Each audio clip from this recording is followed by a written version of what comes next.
नमस्कार प्यारे साथियों, आप सभी का स्वागत है लॉ पॉइंट चैनल में। आज हम लोग करने जा रहे हैं चर्चा BHU LLB का क्या सिलेबस है, क्या स्ट्रेटजी होनी चाहिए, क्या पैटर्न्स होते हैं, किस तरीके से आपको तैयारी करनी चाहिए और कौन सी बुक चूज करना है। इसके लिए हमने वीडियो आप इससे पहले भी बना दी गई है। लॉ का पूरा जो सिलेबस होता है उसका पोस्टमार्टम किया जा चुका है। सारी वीडियो आपको प्लेलिस्ट में मिल जाएंगी, आप उस पर विजिट कर अपनी एक जो नॉलेज है उसको इन्हेंस कर सकते हैं और अपनी स्ट्रेटजी को एक मजबूत रूप दे सकते हैं। क्लियर है? तो चलिए ज़्यादा समय को वेस्ट न करते हुए हम लोग सीधे मुद्दे पे आते हैं। मुद्दा क्या है कि BHU LLB का सिलेबस क्या है। ठीक है, BHU LLB का सिलेबस क्या है, BHU LLB का सिलेबस क्या है उस पर हम लोग डिस्कस करेंगे। ठीक, तो सभी लोग अपना पेन पेपर ले लेंगे, नोट डाउन करते चलेंगे। क्लियर है? अदरवाइज आप स्क्रीनशॉट ले लेंगे। नोट डाउन करना बच्चे एक बेस्ट तरीका होता है। आप लिखेंगे तो आपको चीज़ें याद रहेंगी। आप जितना हल्का सोचेंगे, जितना अपने आप को क्या करेंगे, कमज़ोर करने का सोचेंगे, उतना आप कमज़ोर होते जाएंगे। आप थोड़ा हार्ड वर्क कर लीजिए, 2-3 महीने की बात है, इससे आपका काम बन जाएगा। क्लियर है? चलिए तो हम बात करते हैं कि BHU LLB का सिलेबस क्या है। क्लियर है? अगर बच्चों हम लोग प्रीवियस ईयर की बात करें, 2021 तक की, जब से पेपर हो रहा 2021 तक की बात करें बच्चे, तो इसमें 4 सेक्शन पूछे जाते हैं। क्या है? एक GS का सेक्शन है, GS GK कह लें, करंट भी कह लें इसमें। ठीक है, करंट भी कह लें। और एक दूसरा सेक्शन है बच्चे रीजनिंग और मैथ का, रीजनिंग और मैथ का। और तीसरा सेक्शन बच्चे इसमें जो तीसरा सेक्शन है वो एक लीगल का सेक्शन है, लीगल। और चौथा सेक्शन बच्चे हिंदी या इंग्लिश का सेक्शन है, हिंदी या इंग्लिश का।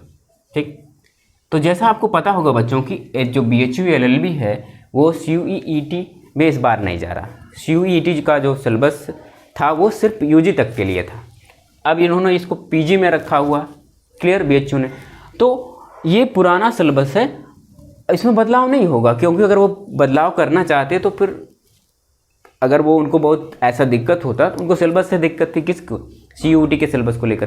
तो ये अपना पैटर्न रख रहे हैं जो पूरा प्रीवियस चलता है, जैसे कि DU ने किया वैसे हमको लगता है BHU भी करेगा। ठीक, तो आइए पहले इस पर समझ लेते हैं कि क्या है। ठीक, तो अब हम ये समझ लेते हैं कि इंपॉर्टेंस किसका कहाँ है। ठीक, तो अगर बच्चे हम लोग देखें, शुरुआत यहाँ से करें GK वाले पोर्शन का। GK वाले पोर्शन का एक अच्छा खासा वेटेज रहता था, किसमें? आप सपोज करिए लगभग 40 क्वेश्चन पूछे जाते थे।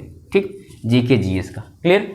और यही बात करें बच्चे मैथ्स का, तो ये 50 क्वेश्चन रहते थे। ठीक, लीगल वाले पोर्शन में बात करें बच्चे, लगभग इसमें से 50 से 60 क्वेश्चन मान लें, 60 क्वेश्चन रहते थे और लगभग 20 क्वेश्चन इसके यहाँ से रहते थे। ठीक, टोटल मिला के 150 होते हैं। ठीक, 150 क्वेश्चन देखो, 5 4 9 और 9 6 15, 15 2 18, 180 हो गए। मतलब कि थोड़ा बहुत इधर उधर होता रहा। ठीक, तो ये पूरा एक पोर्शन होता था कि ये सारे सेक्शन पूछे जाते थे। क्लियर है? इसमें आप यहाँ देखें, जो BHU का हमेशा जो LLB का एग्जाम रहा, इस पे लोग ज़्यादा फोकस करते थे। मैथ और रीजनिंग वाले सेक्शन से काफ़ी क्वेश्चन पूछे जाते थे, 50 के अराउंड 50 क्वेश्चन। ठीक है, समझ रहे हैं? 35% का इसका वेटेज होता था। क्लियर? विगत वर्षों में ऐसा देखा गया। क्लियर? अब बच्चे एक बात ये थी कि लीगल वाले पोर्शन में दो बातें होती। एक तो कॉन्स्टिट्यूशन का होता है पोर्शन, कॉन्स्टिट्यूशन का, और दूसरा जो सेक्शन होता है बाकी अदर जो लॉज होते हैं, जैसे कि IPC कॉन्ट्रैक्ट, हिंदू लॉ, मुस्लिम लॉ। ठीक है, हिंदू लॉ, मुस्लिम लॉ। ठीक, ये सब जो लॉज हैं, हिंदू लॉ या फिर मुस्लिम law, TPA transfer of property act. ठीक है, और एक टॉर्ट जो है बहुत इंपॉर्टेंट रोल प्ले करता है। तो सबसे ज़्यादा इंपॉर्टेंट रोल इसका है IPC का और कॉन्ट्रैक्ट का, और उसके बाद कॉन्स्टिट्यूशन का। ठीक, तो अगर आप लीगल के लिए देखें तो कॉन्स्टिट्यूशन आप पढ़ लेंगे, कॉन्ट्रैक्ट पढ़ लेंगे, IPC पढ़ लेंगे। और देखें अगर IPC की बात करें बच्चों, इंडियन पैनल कोड की हम लोग बात करें, यहाँ देखें तो लीगल वाले सिलेबस की बात हो रही है कि IPC की बात करें बच्चे, तो IPC में जो ऑफेंस अगेंस्ट ह्यूमन बॉडी होते थे, जैसे कि थेफ्ट, रॉबरी, डकैती, ठीक है, रेप, मर्डर, ये सब जो ऑफेंस है, ऑफेंस अगेंस्ट ह्यूमन बॉडी है, तो वो वाले सेक्शन इस IPC में ज़्यादा पूछा जाता है। और अगर हम लोग बात करें कॉन्ट्रैक्ट एक्ट की, तो कॉन्ट्रैक्ट एक्ट में अगर आप देखें तो जो सारे इंपॉर्टेंट हैं, ऑफर क्या है, माइनर एग्रीमेंट कैसा होता है, इम्पॉसिबिलिटी का क्या इफेक्ट है। तो अगर आप, जैसा कि हम बता रहे हैं कि एक इससे पहले वीडियो बन चुकी है बुक्स पर, आप एक बुक्स उसमें अपने हिसाब से चूज कर लेंगे तो आपका काम बहुत ईजी हो जाएगा एंट्रेंस की प्रिपरेशन के लिए। क्लियर है बच्चे?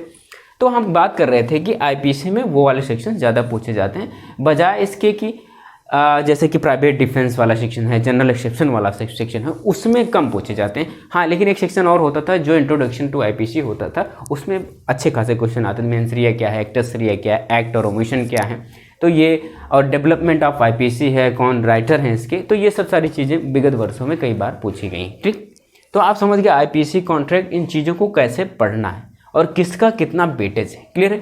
हाँ, एक बात और बच्चे यहाँ देखिए कि हिंदी और इंग्लिश जो वाला सेक्शन होता था, जो बच्चे हिंदी में करना चाहते थे वो 20 क्वेश्चन हिंदी में कर लेते थे, या जो बच्चा इंग्लिश में करना चाहता था वो 20 क्वेश्चन इंग्लिश में कर लेता था। बीएचयू को इससे कोई प्रॉब्लम नहीं होती थी।